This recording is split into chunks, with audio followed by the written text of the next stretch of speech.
Did you know that watching this anime will pull you deep into their story? Just like this scene, even though I can't guarantee you'll like this anime, maybe I can show you why it might catch your attention based on the techniques they used. My baby boy, oh my little baby boy, da-dee-da-dee-da-dee-da. However, if you haven't watched Frieren yet, you should definitely start from the beginning. So watch the anime first and see you in the next week. Thank you for watching.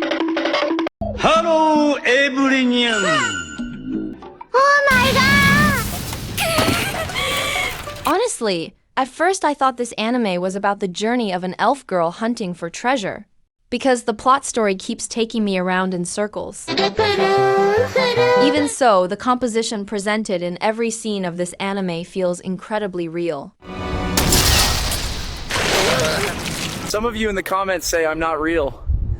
If I'm not real, could I do this? I mean, who wouldn't? It felt like I was being tricked and misled the first time I saw this red-haired Shota carrying an axe way bigger than he is. 何？ Because if you watch this introduction episode, Stark always appears on the left side of the frame, unlike Fern and Frieren. Even though in the perspective of time progression, the right side usually signifies something new, while the left side represents something that already exists. From Frieren's perspective, Stark should be something new, since they just met him. But that would be nonsense if you only rely on a short narrative like that. Because the entire story in this episode is actually exploring Stark's strength and his weakness to introduce him to the audience. And it's things like this that make the anime feel much longer. But when the next episode aired, the scenes gradually became more convincing. Especially since Stark's positioning started appearing more often on the right side. What's even more interesting is during his fight against the dragon. The narration delivered by Frieren actually serves as the framing and positioning for Stark within the scene. At first, Stark might have felt overwhelmed. After all, moving leftward symbolizes going against the current and facing hardship. But while Frieren explains that the dragon is intelligent, so it won't destroy the village because stronger entity is actually living there. It's seen shown Stark's running to the right, which symbolizing progression. Even Aizen tells Frieren himself. 俺は怖かったんだよ。俺の弟子は。あ？ジェノスのことか？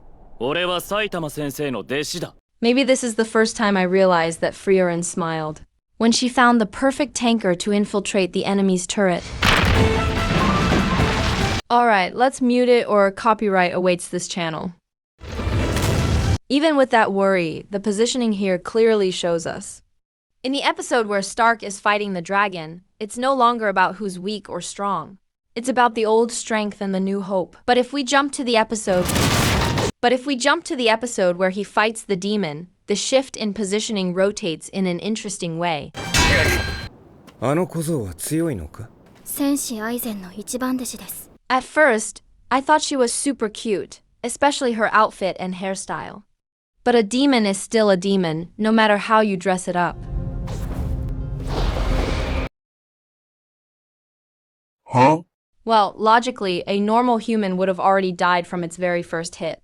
When the story's focus is on a character, they'll always be placed closely at the center of the frame, depending on how situation's shown in that scene. But in fight scenes like this, positioning and movement depend on whose perspective is being shown. That's why in this scene, Linie, who appears aggressive, is shown pushing Stark to the right because that progression ultimately leads to her successfully taking Stark down. But what's interesting is when she starts to struggle. Their movement begins to go against the flow, because both of them are now locked in an tense clash where the dominant motion within the frame keeps moving to the left. Only after Stark gets beaten down and rises again, do their positions switch, because this time is actually Stark's comeback. So there's no other reason but to place him on the right side of the frame. But this scene is definitely the most striking in showing just how fast Stark's axe attack is, like a lightning strike that hits first, with the sound only following after. 撃 Share and subscribe, and see you in the next video. よ、すぎすぎすぎ